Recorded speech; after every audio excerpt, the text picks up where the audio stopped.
Okay.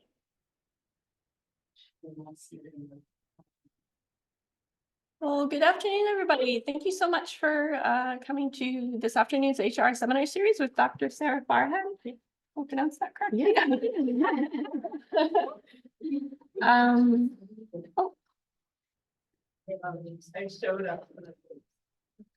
Just want to briefly acknowledge that the seminar series takes place on the traditional unceded territory of the Lheidli here in Prince George, British Columbia, on the UNBC Prince George campus.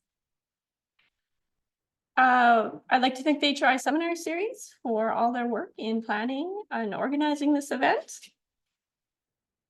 This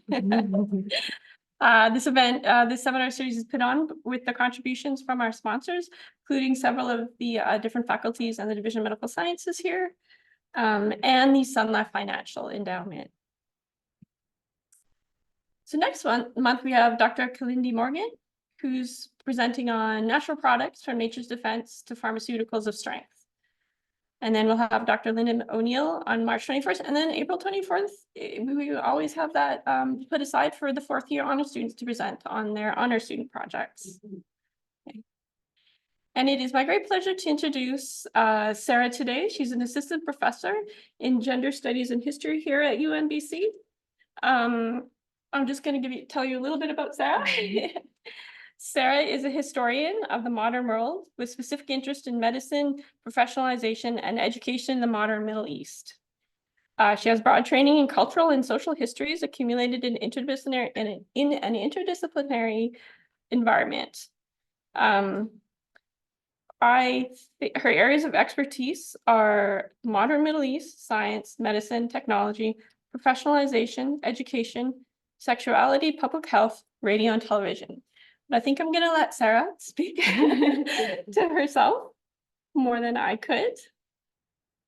So I'm just going to pop up. Do you want me to pop up your PowerPoint right now? Or did you? I can share a screen. So okay. All right. Thank you very much. Thank you.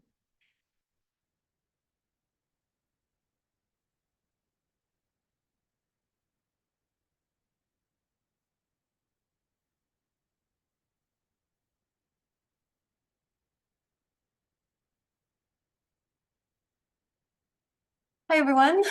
Thank you very much for having me. HRI is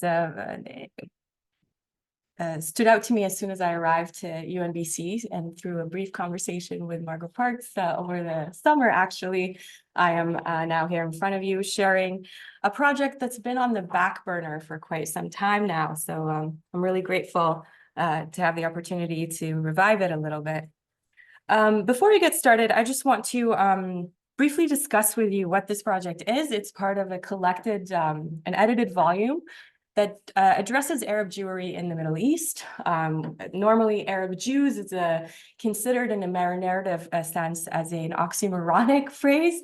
Unfortunately, this hyphenated community has been disregarded as if you can't be an Arab or a Jew at the same time. So it's my great pleasure to kind of write against this meta-narrative by highlighting not only Iraqi Jews, but their integral position in the making of the modern Iraqi state. The other thing I want to do before I jump into the research is, so the book is written for wide scholars with a general understanding of the modern Middle East. So I don't necessarily break down a certain periodization, but just for your own, for your ability to understand what I'm talking about, I'm going to do a quick political kind of periodization of what I'm about to talk about. So the Ottoman Empire spread across the modern Middle East, so modern Middle East territories as we know it, as well as North Africa. In the second half of the 19th century, we start to see efforts to centralize, protect the borders of the empire. It's experiencing a lot of, it's sort of like disintegrating at its borders due to internal nationalist movements, but also external colonizations from European powers. So centralization efforts, which saw Istanbul's effort to centralize and establish its authority over the empire's realm. Then we have the First World War, when the British and the French begin to carve out the Arab provinces of the modern Middle East. Iraq specifically, modern borders of Iraq, become a mandate under the British, and eventually Iraq gains its nominal independence in 1930s. Of course, this is nominal because the resources of Iraq are still under the British control, and the British have forces in Iraq, stationed in Iraq. An important thing I want to point out, because I'll make reference to it, is a moment called the Farhud, which is linked to this coup that took place in 1941 in Iraq, where a group of pro-fascist leading military officials looked towards the Germans as a potential ally to dislodge British influence from Iraq. This was a pro-fascist coup. Of course, it failed terribly, and it led to an Iraqi war, an Anglo-Iraqi war in 1941. During a moment of chaos, when that pro-fascist group was eliminated, there was a moment of looting, rampage, and slaughter that specifically targeted the Baghdadi district, the Baghdadi Jewish district, very close to the German consulate therein. And it saw the death of approximately 180 to 280 Iraqi Jews. And then immediately after, the monarchy was reinstituted by the British up until 1958, when another coup completely dislodged the pro-British Hashemite monarchy. So that's a quick little summary of this important moment that I'm discussing. So that way you have an understanding when I say Farhud, you can kind of pinpoint it, but I'll remind you as well. So let's begin. In 1954, Al-Mihan al-Tibbiyya, the medical profession quarterly, which is a medical journal for the Professional Association of Iraq, published, quote, "The Criminal in the Clutches of the Psychiatrist," end quote, a medical legal prescription written by the Boston Jewish neurologist, Dr. Jack Aboud al-Shabi. Dr. Shabi's article described the evolution of the field of psychology, its contribution to social organization, and how it can benefit the judicial system of Iraq. The psychiatrist, notes al-Shabi, quote, "has left the walls of the old institution and has broadened his outlook to improve his therapeutic approaches," end quote. "The old tests from years of study of patients in the institutions, quote, serve us no purpose any longer. Instead, I prescribe that the medical rehabilitation ought to replace incarceration in Iraq's criminal justice system," end quote. Shabi's postulates underscore the importance of medicine not only to Iraq's health sector, but also for, quote, "our legal friends," end quote. These postulates contend that psychiatry, as a branch of social medicine, ought to be considered as a tool of social management. Shabi, as Iraq's pioneering neurologist, psychiatrist, and psychologist, presents one of his specialties as a viable social engineering mechanism to address Iraq's criminal population. Thus, Shabi suggests that his professional expertise ought to be considered as an asset in the context of the administration of individuals and the articulation and dictation of citizenship. Shabi is one of many Jewish medical professionals who helped establish modern Iraq's public health apparatus. Born in 1908 in Basra, which is south of Iraq, Shabi's career can be viewed as a product of the state's early investment in the production of state intermediaries entrusted with establishing and maintaining vital national institutions. Shabi graduated as part of the first cohort of Iraq's first Western-style medical college. After matriculation, he received full funding to obtain further medical specialization abroad. Shabi later returned to Iraq, where he spearheaded public health campaigns, conducted research projects and surveys, and directed psychiatric wards, hospitals, and clinics.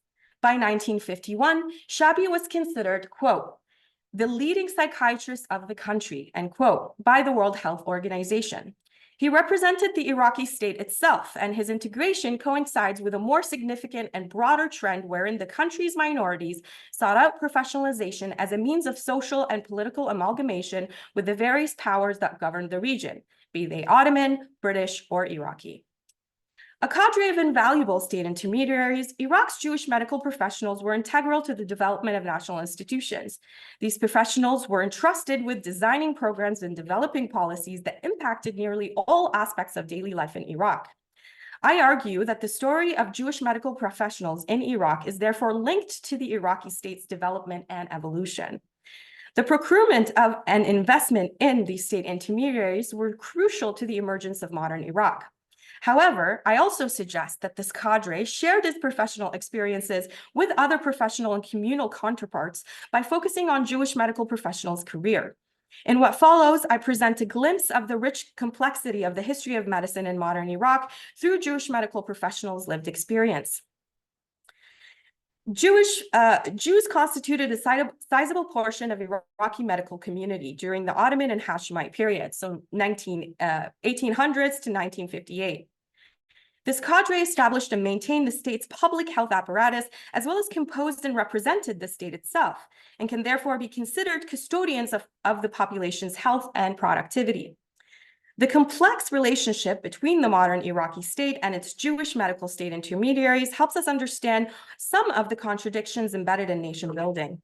The early Iraqi state harnessed the skills of minorities who studied in foreign and colonial educational institutions to establish and maintain the quintessential nation building apparatus, the public health sector.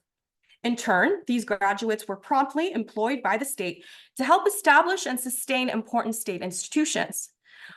When it adopted discriminatory policies that targeted its Jewish citizens in the late 1940s and early 1950s, the Iraqi state destabilized the public health sector.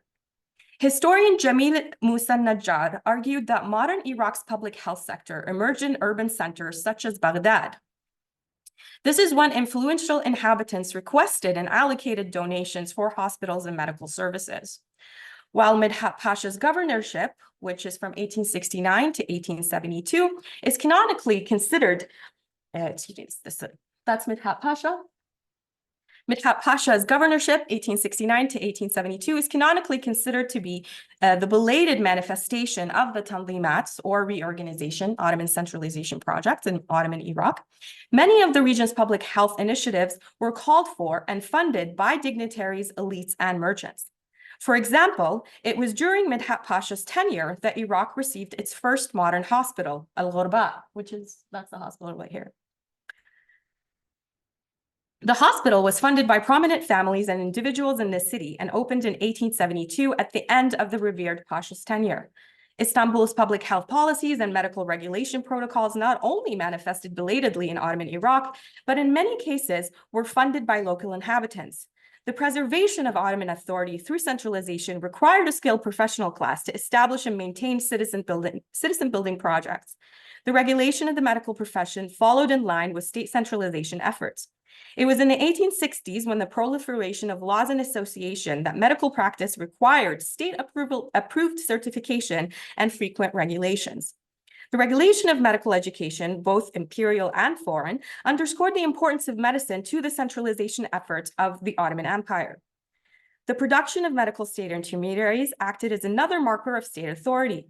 Integration into the Ottoman state as state officials was a sought-after career path for many of Ottoman Iraq's educated urbanites and, of course, Iraq's minorities, and in particular, Jews.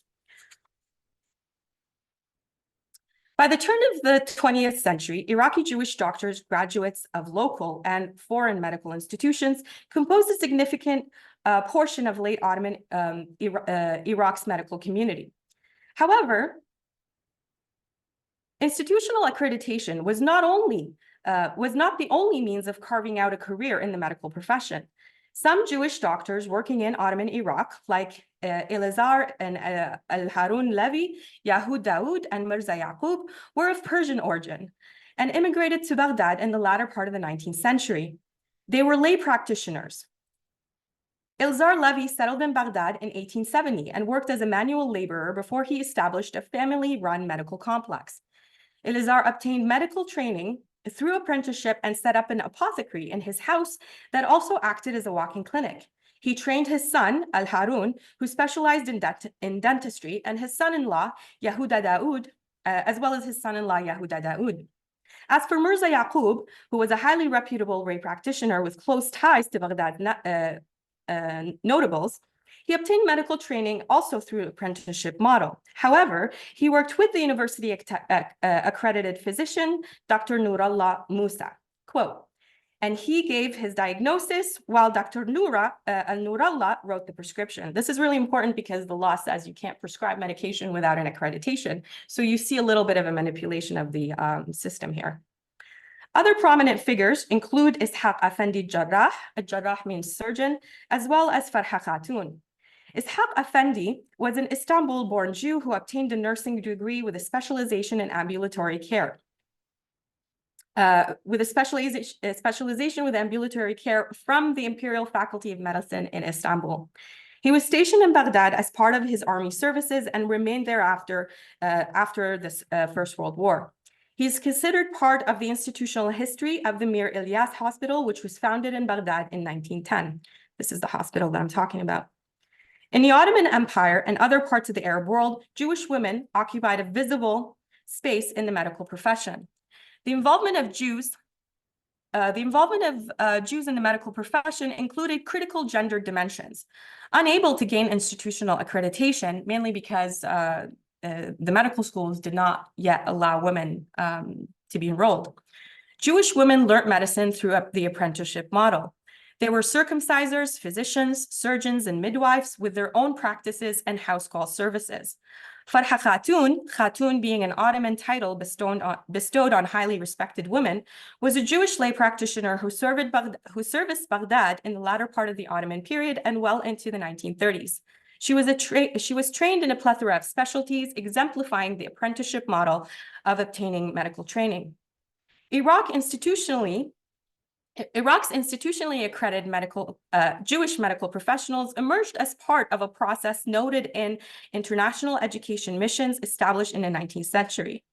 The historian Sami Zubaydah noted that Baghdadi Jews took advantage of imperial pedagogical missions and British colonial schemas to move into modern professions such as medicine. The Alliance Israélite Universelle Educational Empire, which here I have a pamphlet of from Baghdad, which is a Paris-based Jewish organization interested in, quote, modernizing and westernizing the Eastern Jewry, end quote, reached Baghdad and extended to Mosul, Basra, and Hilla in the 19th and 20th centuries. The Jews of Baghdad and Basra took advantage of these education missions and posed as power brokers between colonial enterprises and local and regional authorities. The historical role of education as a vehicle for social integration and upward mobility was a global experience conceived in the 19th century, along with broader national sentiments, imperial schemata, and colonial instrumentation. For Iraq's Jews, education served as a means for forging connections to their immediate community and to the international powers with broad ranges of interests in the regions. Through the Alliance Israélite Universelle schools in Baghdad, Albert Sassoon School for Boys, and later the Shamash School, Baghdadi Jews instructed their children in French, English, Arabic, and Turkish. Education, this is one of the Israeli Alliance Universelle schools for girls.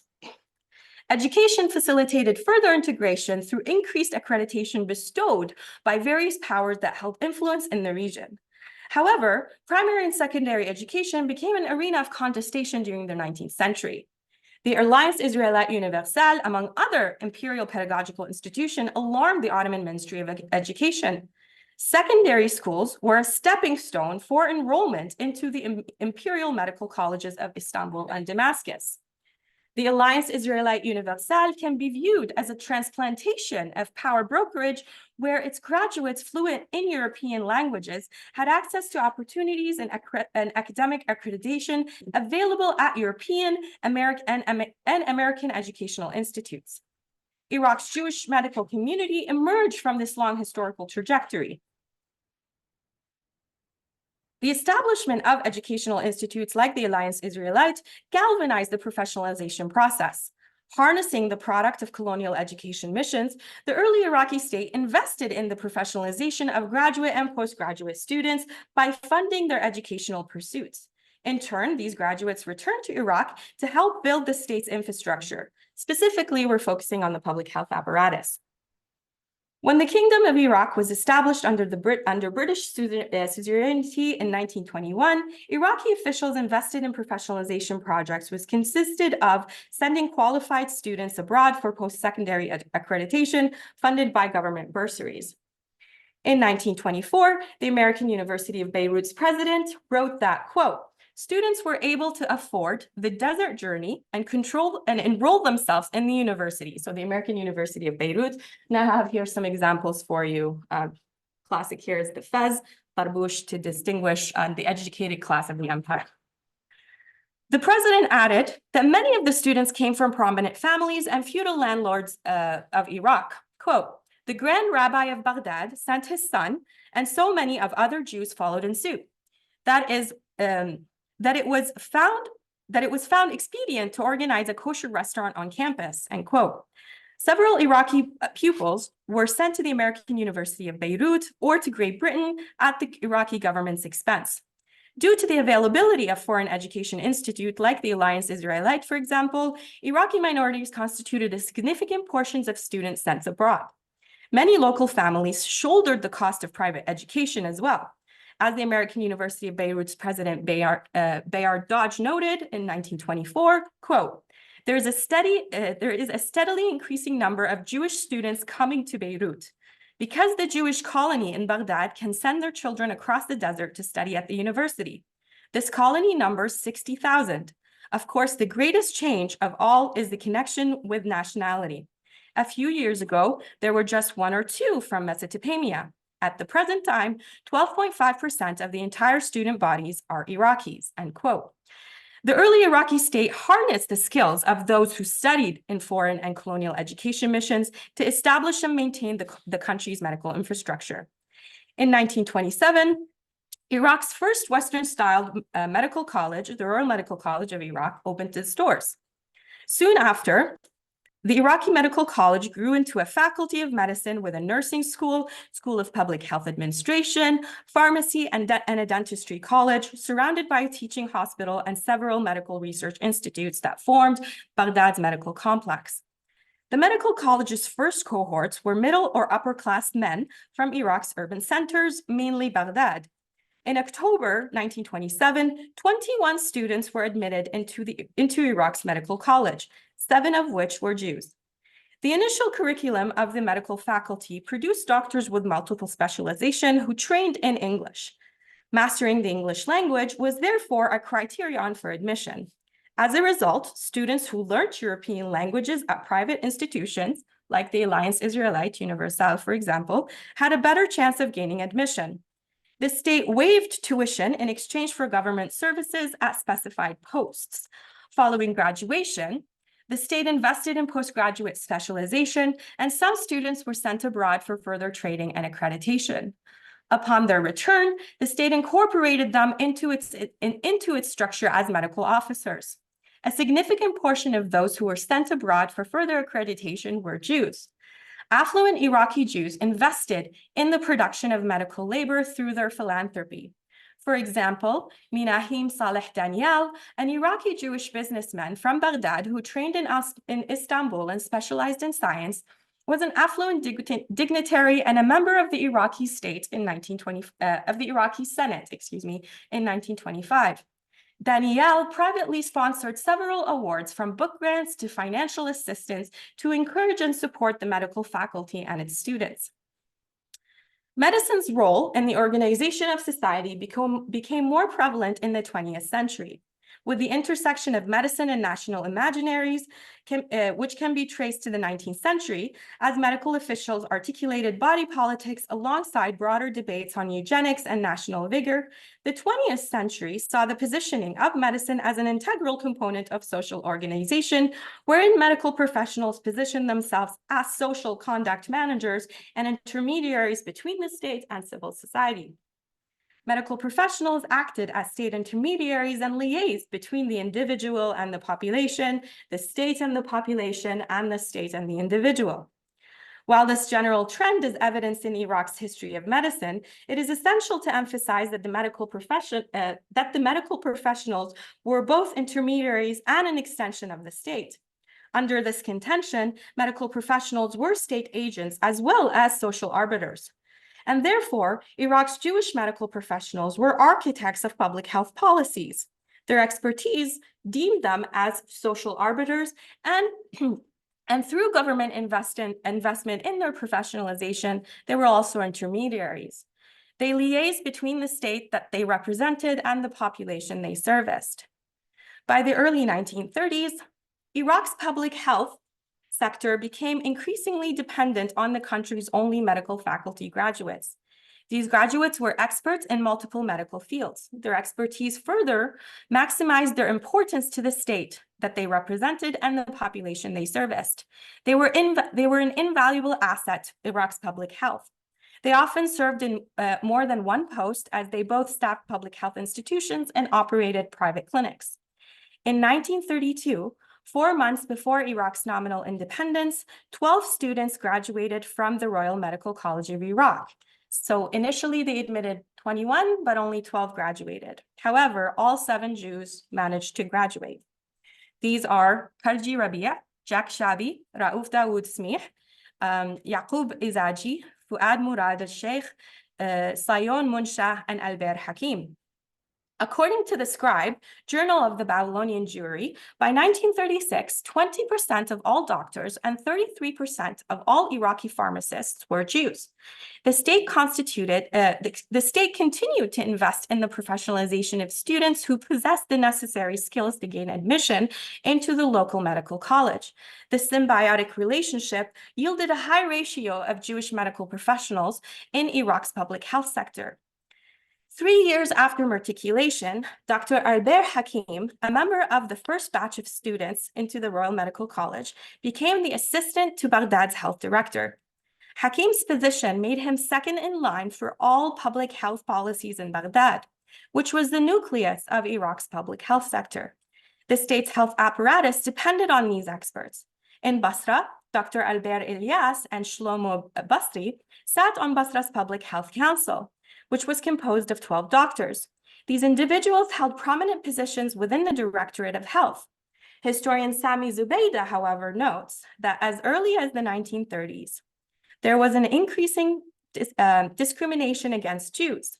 The Ministry of Health was more thoroughly penetrated by pan-Arab nationalists and, at the time, Nazi sympathizers than most other Iraqi departments, which meant for Zubaydah that Jewish medical professionals, quote, confinement to less desirable provincial postings, slow promotions in terms of salary increments, and almost a complete barrier against promotion to consultants and specialist ranks and further training, end quote. However, Jewish medical professionals, especially doctors, were gaining promotions, were being admitted into the medical faculty, and were receiving increased salaries and desirable posts throughout the 1930s, as we will see, well into the 1950s. As the discrimination against the Jewish community increased, it was those with medical expertise, an invaluable asset to the Iraqi state, and in many cases, an investment of the Iraqi state, who were able to delay and at times entirely overcome institutionalized marginalization. For example, Dr. Isra Tarzi and Salman Darwish were appointed to the X-ray and Radium Institute in 1937 and 1938, respectively. Their activities and duties included training and teaching medical professionals and students in the Royal Medical Faculty.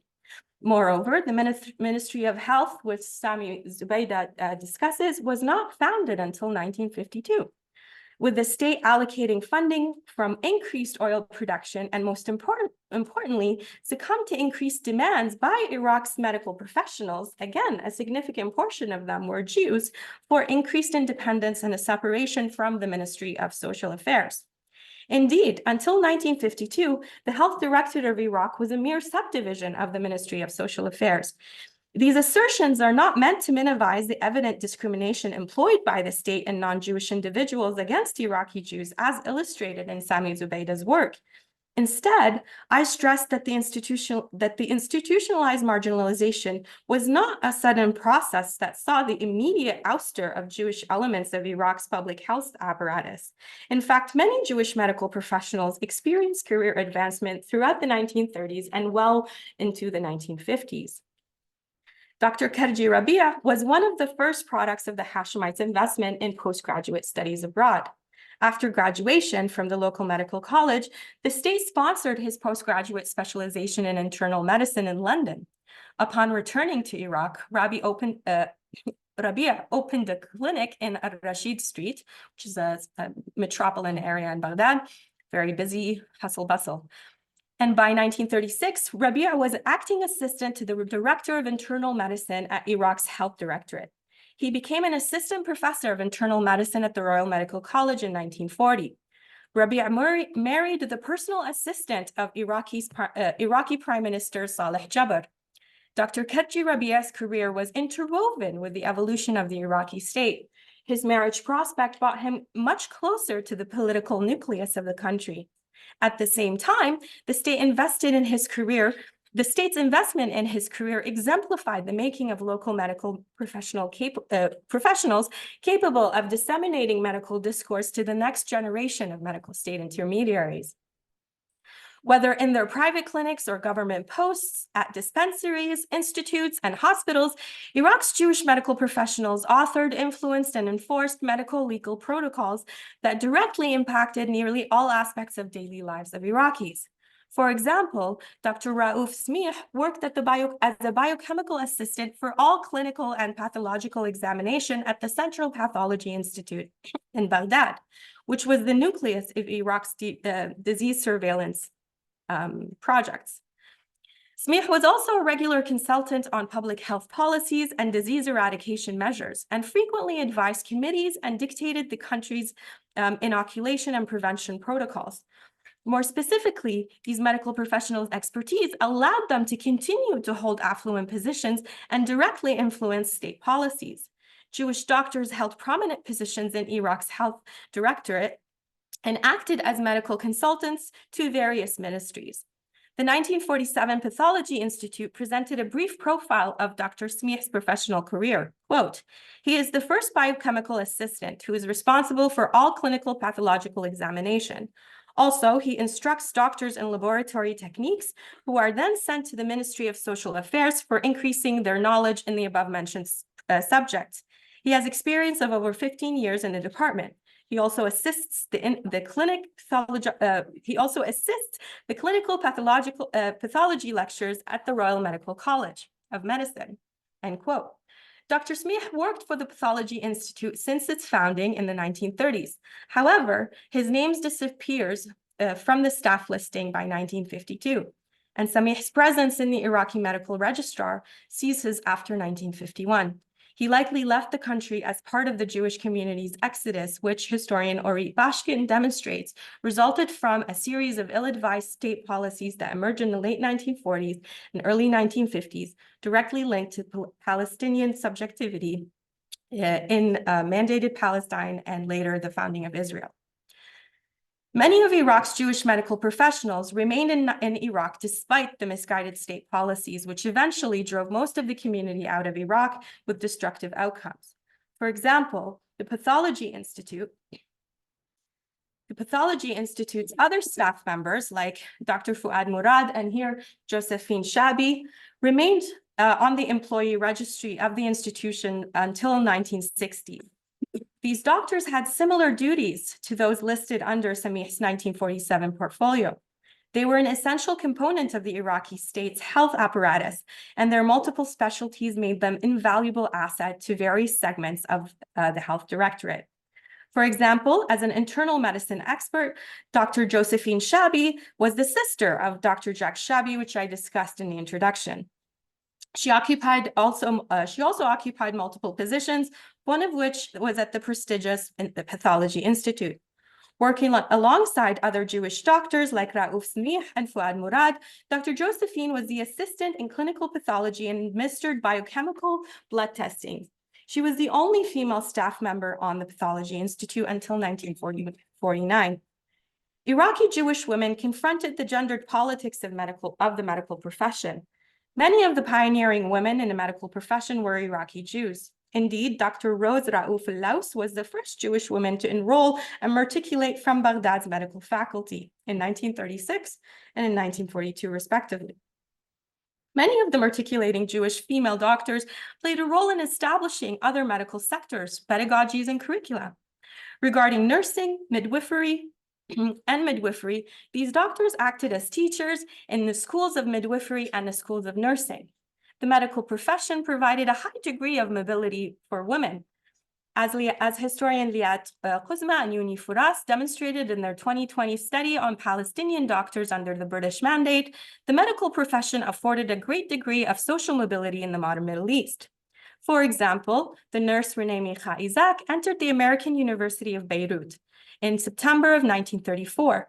Born in Basra, Renee traveled to Beirut to pursue her nursing education. She returned to Basra for her preliminary clinical assignment and gained a post in Baghdad. She writes about her mission in Basra, quote, "The aim of this Red Crescent clinic is to help the middle-class people. The rich can spend treating themselves. The poor can go to free government clinics, but the middle class cannot do either," end quote. Although she was still a student, Renee's responsibilities were demanding. While the Red Crescent doctors worked 6 hours per day, the nurses and nursing students administered examinations, medication and treatment, and conducted follow-ups. Because of the demand, nurses also required multiple specialties. In Renee's case, she was an obstetrical nurse and trained in pediatrics care and nutrition. The general population also sought her out for a wide range of ailments, such as pre- and postnatal care, sex education, and general health information. After graduating in 1937, Renee was posted in the prestigious Al Alamein Hospital in Baghdad. In 1941, when the Ali Gilani coup transpired, some of the supporters, including the dean and the associate dean of the local medical college, Dr. Saeb Shaukat and Abdel Majid Qassab, joined the pro-fascist coup. The duo alerted the medical students of the college and acted quickly. The college became an important headquarters during the Anglo-Iraqi War, which ensued thereafter. For the first 2 weeks of May 1941, female medical students prepared meals to replenish the army in Fallujah and maintain the wards of the teaching hospitals. These students include Rose Mushka, Violet Surani, Lutfiya Hayem Lawi, Aziza Ilyas, and Yazli Dawood. Although the Anglo-Iraqi War ended and the British restored the Hashemite monarchy rather quickly thereafter, chaos in Iraq did not subside. On June 1st, violence erupted against Iraq's Jewish quarter, and this initiated this event that in Arabic canon we call the Farhud. To medical students, the event was traumatizing. Non-Jewish medical professionals expressed grief and embarrassment. Dr. Saniha Amin Zaki is quoted saying, "I was too ashamed to talk to the Jewish classmates at the college. What could I say to them after such a brutal rampage?" End quote. Although the medical college acted as one of the coup's headquarters where the student body, that included Jews, did their best to keep the faculty afloat, the aftermath of the coup resulted in traumatic events that specifically targeted the same population from which the Iraqi state had drawn some of its medical state intermediaries. What transpired at the local medical faculty in 1941 was a contradiction of the college's apolitical policy, which was enacted into law in 1932, mere months before the nominal independence of Iraq. The apolitical status framed the medical college as an unbiased, politics-free environment. However, in 1941, the college was transformed into one of the coup's headquarters. Its administrators endorsed the government change and urged students to support the Iraqi military against the British during the Anglo-Iraqi War. The apolitical status of the college, as stipulated in the Royal Medical College Act of 1932, was often mobilized against students who lacked powerful connections or, in one form or another, were sympathetic to the wrong political movement. Indeed, while many of the 1941 coup supporters were transferred as a form of punishment from one post to another, the ways in which the college administrators and Iraq's justice system handled communist medical students and professionals differed greatly from how they addressed national affiliates and sympathizers. Iraqi Jews played an influential role in the articulation and the dissemination of the position of the Iraqi Communist Party. They also followed in line with the anti-Zionist stance of the Comintern until the latter reversed its policy in 1947.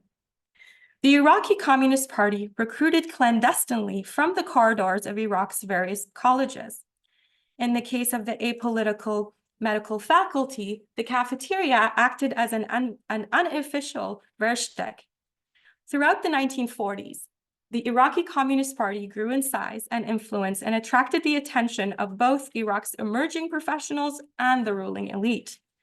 The latter frequently mobilized the apolitical legislation to weed out the prior from Iraq's medical faculty. At the start of 1948, when the Iraqi government secretly negotiated with the British regarding a revamped revision of the humiliating Anglo-Iraqi Treaty, which would allow England to exercise influence over Iraq until 1973, was exposed by a journalist. It was the Iraqi ICP who organized, or the Iraqi Communist Party, who organized a mass uprising that is canonically known as Al-Wathba. As a result of Al-Wathba uprisings, the state imposed martial law that lasted nearly 2 years, from January 1948 to December of 1949. This allowed the state to exact, eliminate, and punish persons behind the demonstrations. But unlike the medical students and doctors who engaged and supported the 1941 coup, they were just simply transferred from one position to another. Those who took part in the Al-Wathba uprising faced harsher consequences. Several doctors and medical students were apprehended, including the Jewish anti-Zionist communist and medical student Albertine Menshi Ibrahim, and that's her right here, who was arrested and thrown in Baghdad's central prison for women. Many students were expelled from the medical college, and others were thrown in the infamous Naqrat Salman prison, a dry and desolate a dungeon in the desert dedicated to political prisoners, specifically the communist. I should pause here and say that Iraqi Communist Party was consistent, at least the leading officials included a high percentage of Iraqi's Jewish population. While in prison, these doctors and medical students were provided with tools and medication to run clinics in the prison. The same doctors that the state imprisons were used as in-house clinicians to service the very prison they were caged in. It is also in the aftermath of the Al-Wathba uprising that students noticed a decrease in the number of Jews admitted into the medical college. This decline is particularly noticeable when compared to the college's first cohorts, a third of which were Jews. The college's longest-serving British dean, Harry Chapman Sanderson, considered the Jewish population as, quote, particularly talented, end quote, and believed that their admission into the college fueled suspicion, as the admission numbers tended to exceed their, quote, proportional representation in the community, end quote. The college was built to admit a maximum of 50 students per annum, and by the 1940s, it faced an overwhelming demand to supply the country's non-urban centers.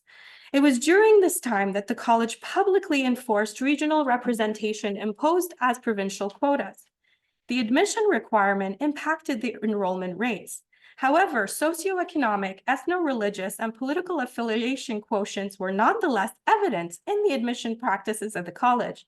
Such measures were clandestinely employed behind closed doors of the admission committee, the chair of which was Harry Sanderson, the British dean I just mentioned. The medical professionals' discriminatory policies and its training facilities impacted the Jewish community in both direct and subtle ways. There was a belief that Jewish enrollment was overrepresented in the medical faculty, be it in the medical college or the School of Pharmacy, Dentistry, Nursing, Midwifery, and Public Health. On the other hand, enrolled and prospective Jewish students felt that there was an implicit admission policies that deliberately barred them from admission into the medical faculty, specifically specialization and postgraduate training. However, these sentiments are not unique to Iraq. Historian Thomas Neville Bonner noted in his 1995 study that throughout Europe, the belief that Jews, especially Russian women, were overrepresented in medical schools and hospitals dominated the discourse of many medical students and professional organizations.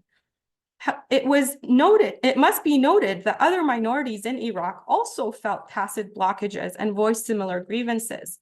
In an interview with Dr. Leila Rumi, a member of the Mandaean community and a former high-ranking official of the Iraqi Communist Party, observed that throughout her medical studies, regardless of the number of applicants, only one Mandaean was admitted per academic year. I'll just pause here and explain what Mandaean is. They are an indigenous group to Iraq. They are not Christians, but they follow the disciple Saint John the Baptist.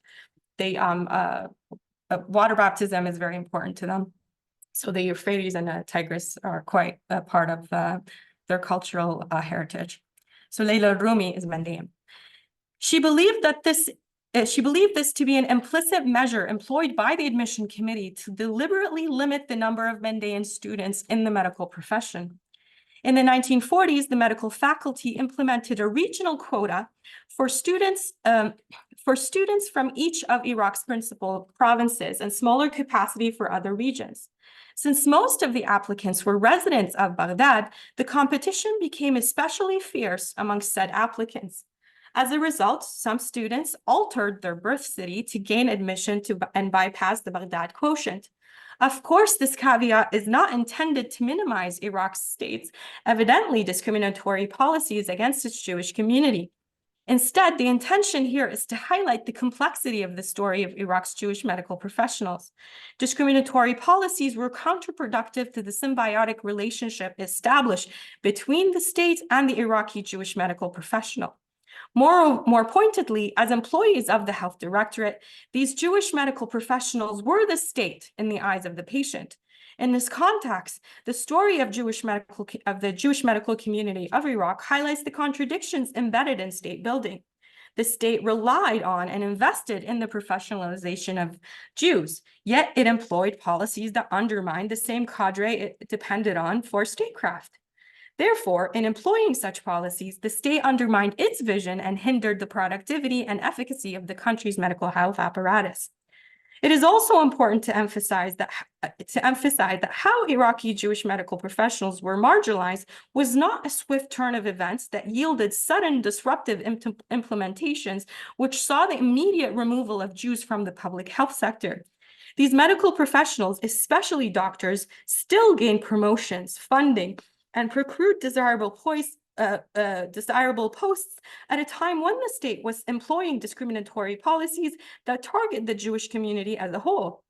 Jewish medical professionals occupied affluent positions that intersected with multiple ministries. This intersection highlights the range of opportunities the medical profession opened for its experts and suggests that Iraqi Jews used this profession as a platform from which they built affluent career beyond the medical profession itself. For example, Dr. Ilyas Shaloum, a decorated surgeon with postgraduate degrees from London and Paris, was the doctor of the Iraqi Royal Air Force. Shaloum was also the director of the ophthalmic department and the health director of the hospital in Baghdad. The assertion being made here is that the Iraqi state implemented policies that marginalized a significant segment of its population, while at the same time awarded members of the affected community with prominent posts and promotions. By the end of the 1950s, approximately 130,000 Jews left Iraq for Israel.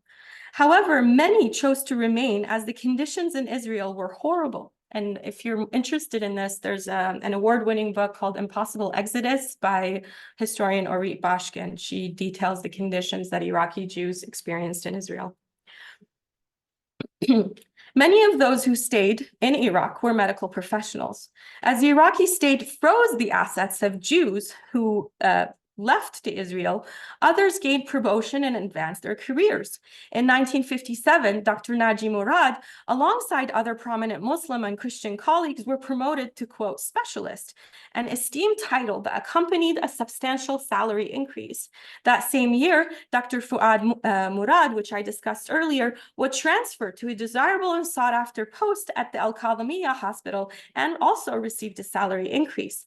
Again, as Bashkin notes, Iraq was not interested in curbing Jewish immigration through force.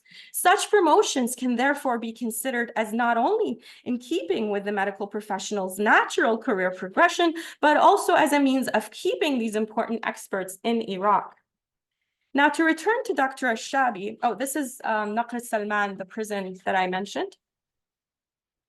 Dr. Ashabi, discussed earlier, founded wards, clinics, and hospitals, authored public health policies pertaining to psychiatry and psychology, and helped draft medical frameworks of criminality in Iraq. With limited staff services and funding, Shabi improved the way Iraq looked after its most vulnerable populations. After completing his study, Shabi directed the largest sanatorium in the country. British journalist Ernest Main noted that, remember Orientalist lens here, quote, "Much good work has been done in the lunatic wards. These wards in which you will find the most dangerous lunatic, that is those whose liberties might be dangerous to themselves or to the community. They are all examined medically, with the result that in many cases, their mental condition is diagnosed as being due to some physical cause, which can be removed by treatment," end quote. Shabi was one of the few psychiatrists in the country. In addition to being the chief psychiatrist of the mental health ward of the Royal Hospital in Baghdad, he opened a private clinic hospital that addressed increased demands for psychiatry.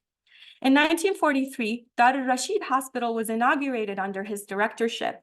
Dar al-Rashid was one of Iraq's largest psychiatric institutions. In 1963, the hospital was transferred to the city's outskirts near al-Rashid barricades to accommodate increased demand and future expansion. Dr. Shabi's role extended beyond psychiatric wards, hospitals, and private clinics. As the chief psychiatrist of Iraq, Dr. Shabi, quote, "advised the qadi, or the judge, who orders the detention of the patient in the hospital," end quote. The discharge of patient was also contingent on Shabi's assessments, as the judge awaited instructions from the chief psychiatrist before making any mandates. Under this backdrop, Dr. Shabi published medical legal reformation proposals, The Criminal in the Clutches of the Psychiatrist, which I introduced this talk with. In his proposal, Shabi asks, can the psychiatrist persuade the court to view this criminal as a psychiatric casualty and to hand him over under his custody for treatment rather than secure him in the clutches of the law, end quote. Building on the doctor-judge paradigm, in Arabic it's the hakim-hakim, relationship, Shabi advocated for the construction of a contractual relationship between society and citizen, which Nicholas Rose and Peter Miller consider as, quote, revised medical mandate, end quote, that replaces incarceration with medicalization. To Shabi, doctors were social rehabilitators. As intermediaries, medical professionals projected the state, but were also projects of the state. They invested in the state and were the benefactors of state investment. The state relied on and invested in the development of this vital cadre. At the same time, it embraced violent rhetoric and implemented discriminatory policies that marginalized the very group on which it depended for surveying, codifying, governing Iraq's diverse population. It was the medical profession that allowed this cadre to withstand, at least for some time, the anti-Semitic and undemocratic policies that impacted many of their co-religionists. Dr. Shabi remained in Iraq until 1980, after which he left to London and worked as an in-house psychiatrist at Brixton Prison in South London. So to conclude, the relationship between Iraq's Jewish medical professionals and the state was symbiotic, yet embedded in several contradictory components. The Iraqi state invested in the Jewish medical community's professionalization, and the professional Jewish community helped build the institutions that constituted the Iraqi state. Iraqi Jews benefited from the investment of the various powers that govern Iraq, be they Ottoman, British, or Iraqi. They benefited from educational mission and training programs and were members of local, regional, and international network.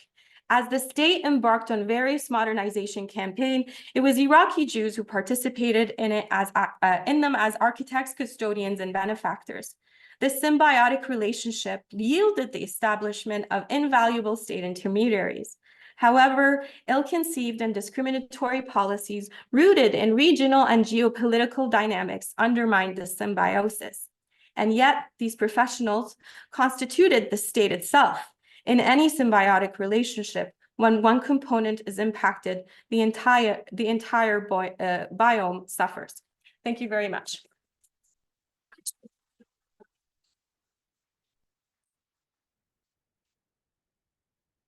Thank you so much, Sarah. That was fantastic. Thank you. Does anybody have any questions either in the room? Oh, go ahead. But do you want a glass of water? No, I'm okay. Thanks. Go ahead. Thank you. Thank you very much for your presentation. And just for context, my name is Jonathan, by the way. I'm a student with Margot. Nice And to meet you. I thought that was wonderful. I think given even, we all have an awareness of the geopolitical landscape today and these complexities and this divisiveness. I thought this was just a really fascinating presentation. Thank you. I appreciate it. My first question, I was really curious. I noted down, so we're in the 1924s, there's the Royal Medical College of Iraq. And there's that first cohort, and then 7 of the 21 were Jews. And I was just wondering if you knew, were there, like the rest of the 21, were there of other faiths? Was it Muslims? Was it Christians? Was it kind of secularized? Or... Yeah, so there were also Christians, there were Bassams, which are famous families from Mosul. There were also Muslims, and there were different, so Christians in Iraq are either Chaldean or Assyrian. We have representation from them. In the context of the Muslims, we have one Shia student, but the majority are Sunni. What unites them, what characterizes that 21 group is actually they're urban. They're all from Baghdad. And they're also either middle or middling classes or come from kind of affluence.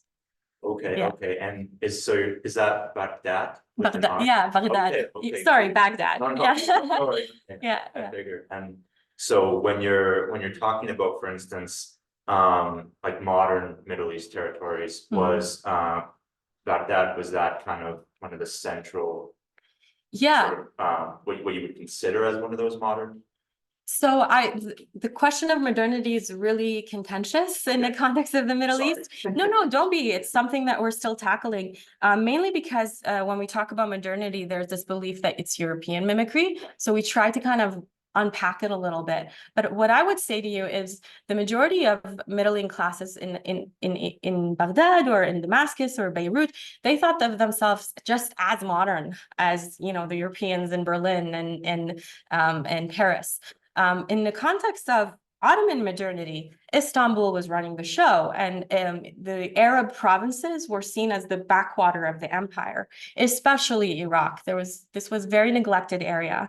So the Tanzimat, this moment of centralization, it actually started in 1830s with several edicts, but it was not really imposed in Iraq until 1869 with that Tarbush Fez guy that I showed a picture of with Mithat Pasha. So that delay should kind of further emphasize or evidence that part of the Ottoman Empire was neglected. And it was a weird buffer zone because on the other side is Iran, which is at the time was a Qajar empire, so it's a Shia. And Iraq hosts really important Shia shrines that are important for a Shia entity. So there was some contestation between Istanbul and Tehran over the importance of, or Tehran, over the Qajar Empire over Iraq for some time. So it was this weird buffer zone until Mithat Pasha came in and started to implement those centralization efforts. And then the importance of the Gulf of Iraq became relevant for the British, for trades. We have the Suez Canal opening up. I know, I'm so sorry, I'm throwing lots at you, but the Suez Canal was carved out in the latter part of the 19th century. So we needed to protect that asset. So if you think about the two rivers, they shoot off into the Gulf, the Arabian Gulf or the Persian Gulf, depending on your politics. So controlling Basra for trade, and the British also had India. So the British India, lots of trade happening. So we need this particular region for trade. Iraq is really important. And roughly what years was this occurred? So the official colonization, the British colonization of Iraq began in 1940 in Basra. Slowly, they moved up until 1918. They took over Baghdad. The north, Mosul, remained a contentious area until officially stamp was given in 1926. So sorry to throw so much. How- Thanks, Sarah. That's all over. But it really good to see all the stuff together, and I see all kinds of stuff that I'm hearing about. Well, I'm struck that, like, Canada was actually much more effective at shooting quotas against Jewish students earlier on. But still have the quota against Jewish students, at least in 26. Why is Canada able to do that? And why is there more openness initially for medical students in any process? Yeah, I want to emphasize a few things about this quota. There isn't an official statement that says no more Jews in Iraq, but there is something happening behind closed doors. And the head of the operation are actually the British administrators of the college. And we have these reports, they're really worried about Jews being communists. That's one simple way to kind of explain it. But I mean, at the end of the day, this is quite anti-Semitic practices. There's a ban in England. There are also anti-Semitic policies across Europe.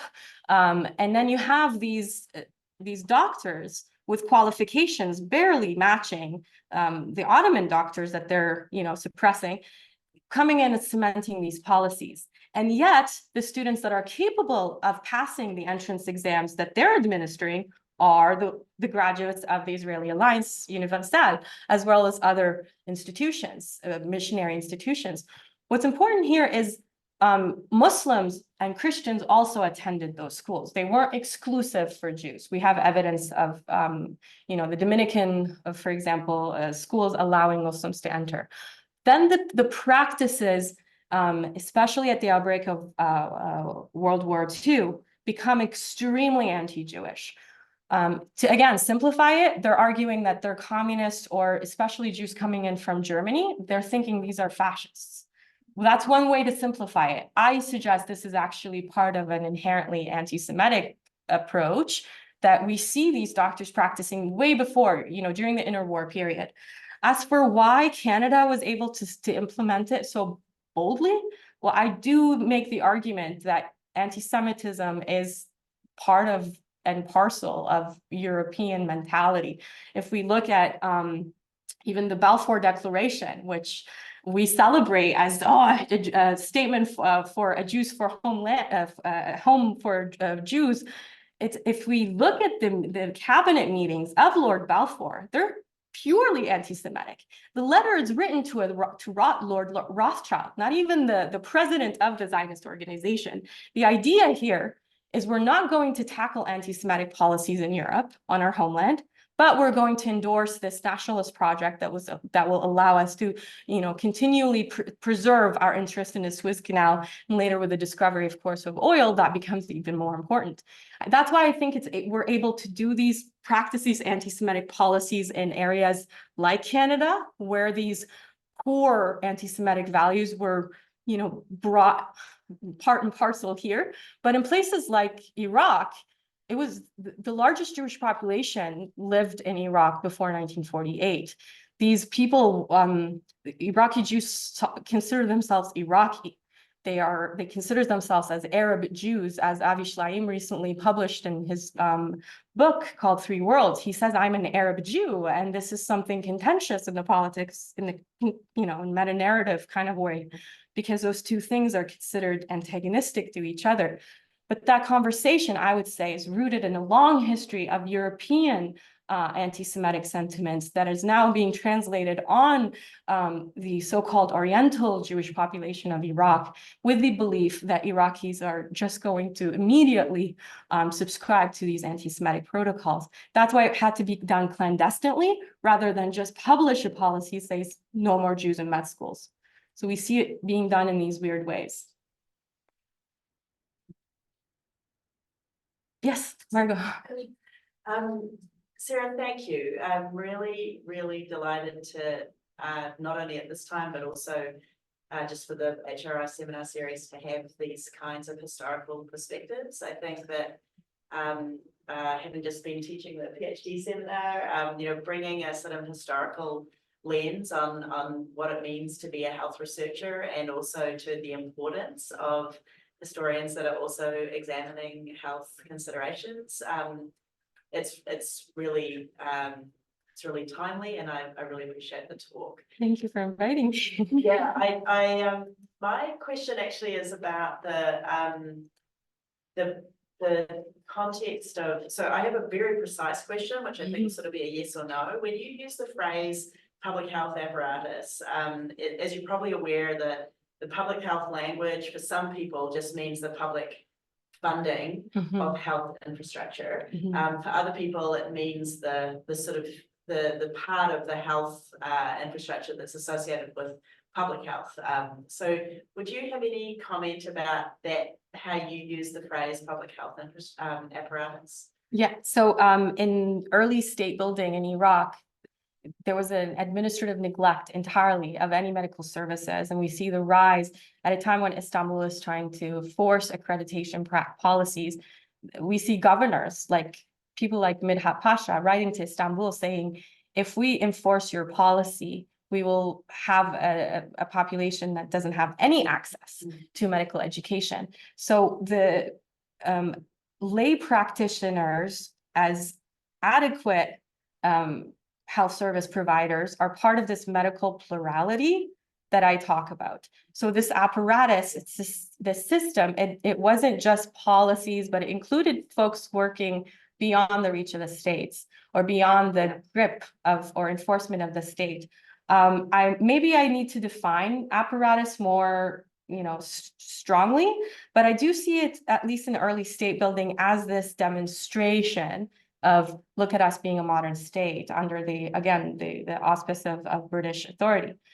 So there's a link here that a modern nation state needs to have full control over a public health system, apparatus, and network. But then you are, because of your insecurity, you're recruiting members who are already aligned with your political sentiment. These are urbanites. So you're still leaving this rural areas, which these urbanites are not inclined to go and work in, right? They want to stay with their metropolitan, places where it serves their metropolitan appetite. So the apparatus, if you will, was not part of that, the way the state was seeing it, and say areas that lacked a medical official. So I think that highlighting medical plurality and its continuity would be one way to say there's like a state apparatus, and then there is this other public health sector. And I wonder if the two things can be part of each other.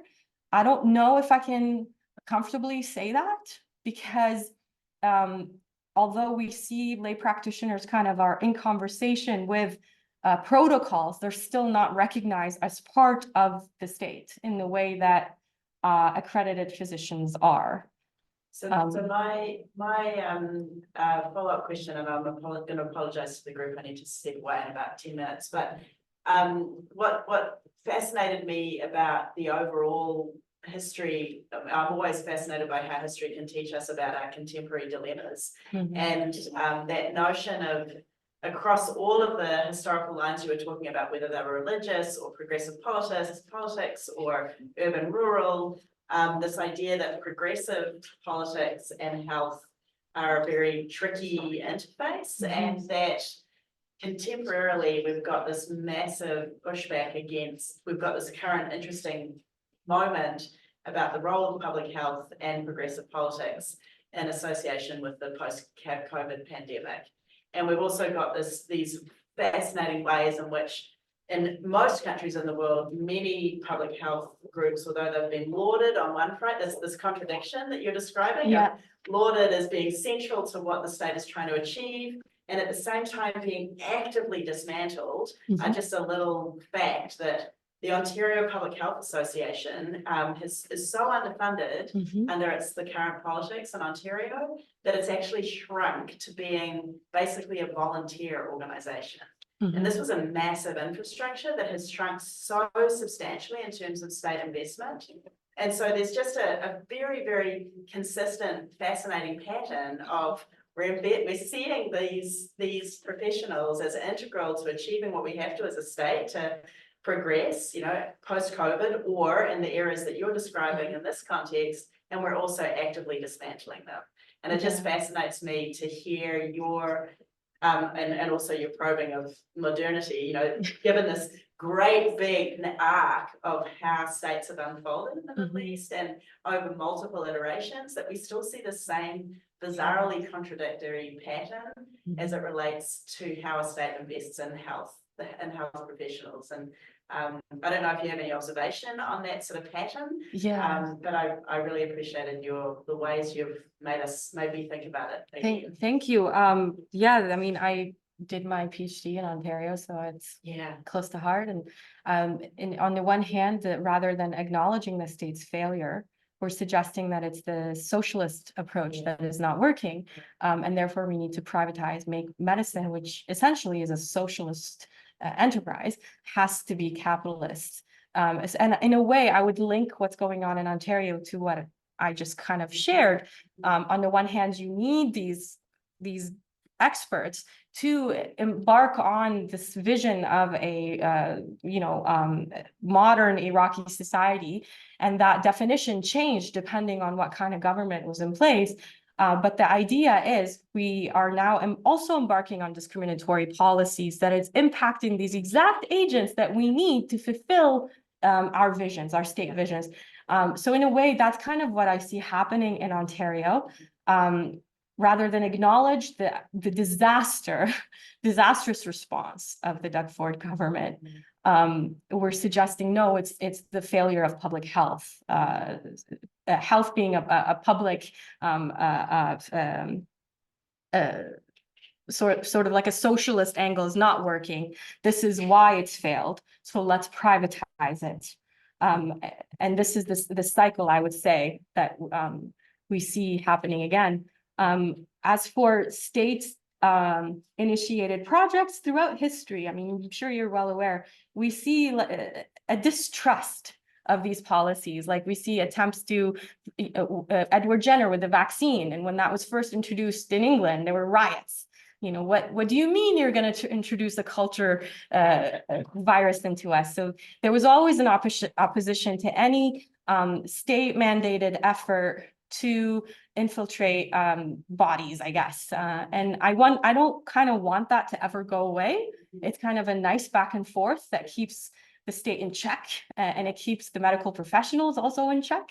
But yeah, sometimes it's detrimental, as we're seeing Ontario's health infrastructure collapse before our eyes, deliberately, regrettably.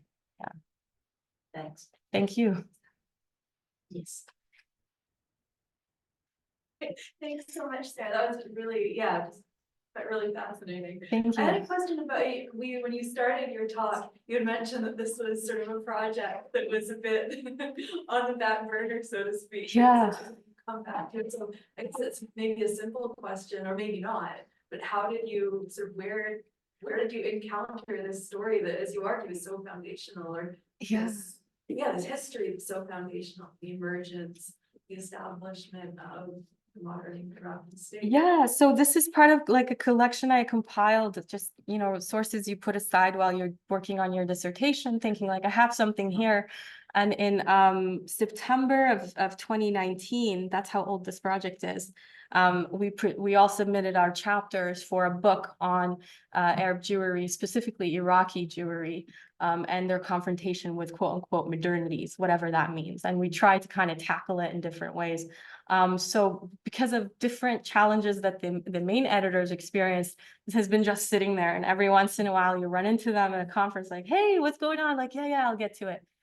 So it just happened that when you reached out to me and I was like, well, I guess I'll present this thing, that the project picked up and the editors are now excited about it again. So this is sort of where this whole started. But I interviewed, there was a picture I put up from, which was a picture of a picture that I took. Yeah. It was in someone's house. Yeah, so that was from an interview I did with a graduate, a Jewish graduate, or sorry, he never actually graduated, but he was a student He had that picture from his class in his house. And he never actually finished his degree. He ended up leaving, but it was just this really cool thing. I was like, can I take a picture? So I did so many oral interviews for this project, and the archives that I don't know if many of you know, but with the American invasion, the Iraqi archives were essentially, there was looting, there was a flood. So many of the sources that we would depend on are in shambles. So as a result, I had to consult 15 archives and across 7 countries to kind of put together the pieces of things that are missing. And as a result, I met some wonderful people who were willing to do interviews with me. Former